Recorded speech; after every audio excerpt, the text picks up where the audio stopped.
In this video, you're going to learn the tips and tricks that I used to create sustainable habits that I eventually grew to enjoy and lose over 120 pounds in the past year. There's a lot to go over in this video, but I'm just going to give you the high-level details. If you're interested in going deeper in any of the things I share today, feel free to leave a comment on which ones you want more details on, and I'm happy to add it to my list for future videos. Also, at the end of this video, I will give you my answer to the question that I struggled with early on in my journey and that maybe you're struggling with too. That question is, if my journey is being blessed by God, why is losing weight so hard? Before I go any further, I need to be very clear. I am not your doctor. I am not a doctor. I'm not a nutritionist. I'm not a dietitian. I'm not a certified anything. What I'm about to share with you is simply what worked for me and should not be considered medical advice. In Proverbs 11:14, it says, "In an abundance of counselors, there is safety." I believe that verse applies here. I'm just one guy sharing my story. You should seek wise counsel, especially from your doctor, before making any big changes to your diet or exercise routines. I want to be very clear here. Do not do what I do just because I do it. What you should do is first and foremost, pray about it. Second, surround yourself with people who will tell you the truth and provide you with sound guidance. And third, do what's right for you, your situation, and your body. What I'm saying is while you're watching this video, don't get overly focused on the specific details of what I'm doing because those are specific to me. They're specific to my situation. I want you to focus more on the framework that I applied, which is much more universal, and then apply that framework to your specific situation. Look, I'm a science guy by heart. Science and math is my thing. I'm planning a future video on what I learned about the science of weight loss, which will go much deeper into caloric deficit, the types of fat in the body, why it matters, what happens to your body, what happens to the fat as you lose weight. But for this video, I'm not going to discuss the science in detail, but there is one scientific fact that we do need to get out of the way, and that is there is only one way that the body loses fat, and that is you have to burn more calories than you consume over time. That's it. Full stop. End of story. Every successful diet in history works for this same reason. They eventually put you into what's called a calorie deficit, which means that your body has to pull energy from somewhere else to make up the calorie difference between the calories you're burning and the calories you're eating. Understanding this helped me focus on what actually moves the needle. So this is where you need to focus your energy as you develop your game plan. So what was my game plan? Early on, I realized I needed simple, sustainable ways to create a calorie deficit that didn't feel like I was denying myself and were sustainable for the long term. Because remember from the first video, and if you haven't seen that, there's a link in the description to that video, but this is not about denying yourself, but rather embracing the new person that you're becoming and creating new habits that this new person enjoys doing instead of the old habits that sabotaged who you used to be. I first started by admitting my tendencies and where I'm weakest when it comes to food. And then I created a solution for each of those challenges. So these are the top 7 keys to my success around food. First, single serving portions, especially snacks. Once I start eating, stopping is a challenge. So single serving portions prevented me from downing an entire 7-serving bag of Doritos. This will cost a little bit more money, but I made it up in the next one. So number 2 were simple, repeatable meals. So I focused on high protein, low carb meals. I eat the same breakfast every day. 2 eggs, 2 strips of bacon, made ahead every week. Sometimes I'd swap out the bacon for ham or for leftover rotisserie chicken. Lunch was almost always rotisserie chicken on a mixed green salad with low-cal dressing. I'd buy a couple of rotisserie chickens on a weekend. I'd portion them out, I'd freeze them and pull them out as needed.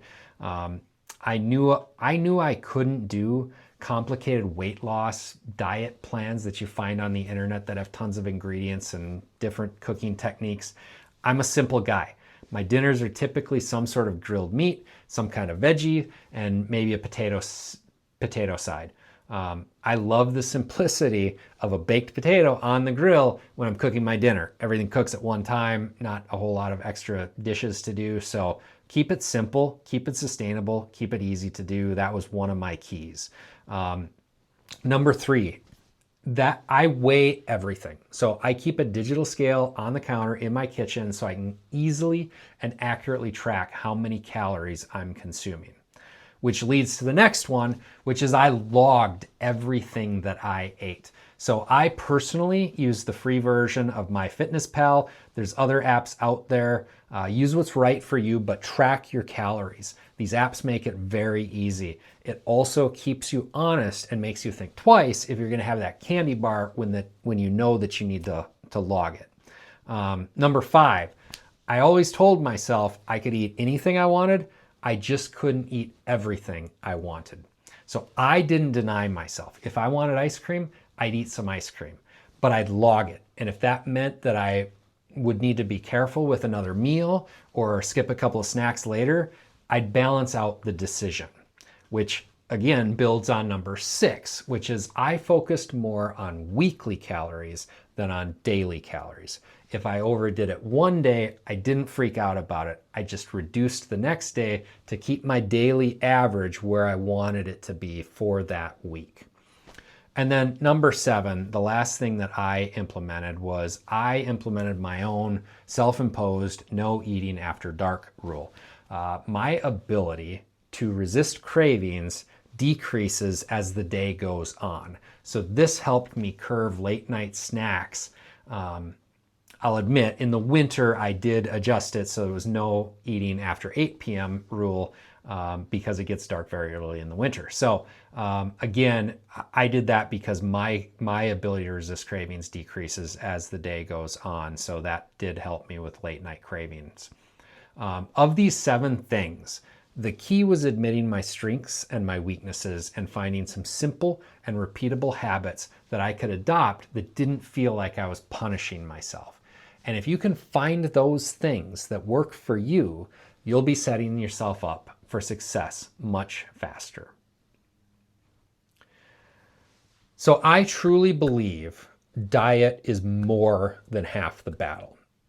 But you can't just eat less and expect great long-term results. When you lose a significant amount of weight, you inevitably are going to lose some muscle along with fat.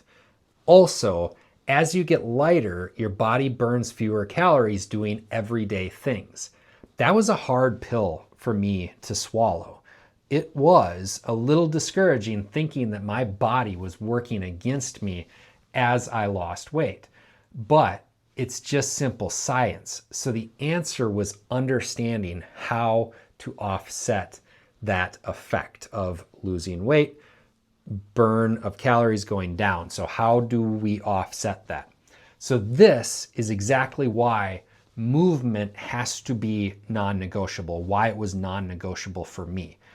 You can't just cut calories, you have to keep the engine running.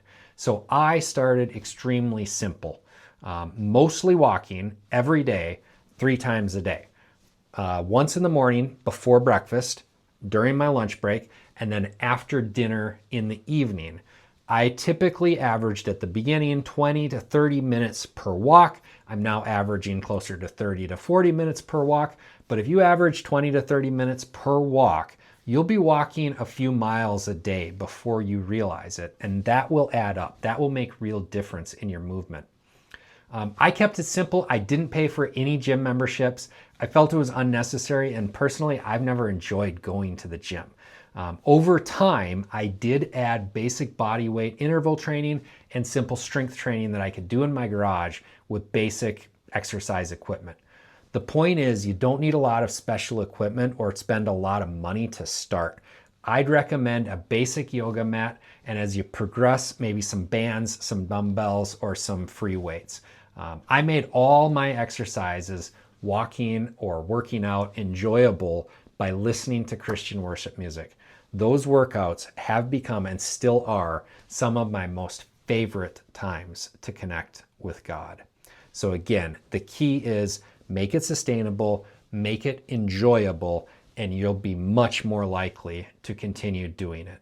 And again, always think about the person you're becoming, not about the person you were, and be thinking about what are the things that this new person enjoys doing and likes to do, and make sure that you're building your game plan around that. So here's the main takeaway that I want you to have, and that is real change doesn't come from another complicated, unrealistic, unsustainable diet. It comes from transforming your everyday habits, how you approach food, how you move your body, how you create sustainable calorie deficit that you can actually live with. Also, remove the word diet from your vocabulary. You are not on a diet. You are embarking on a permanent transformation for your soul, for your mind, and for your body. Losing weight is simply one of the results of this transformation.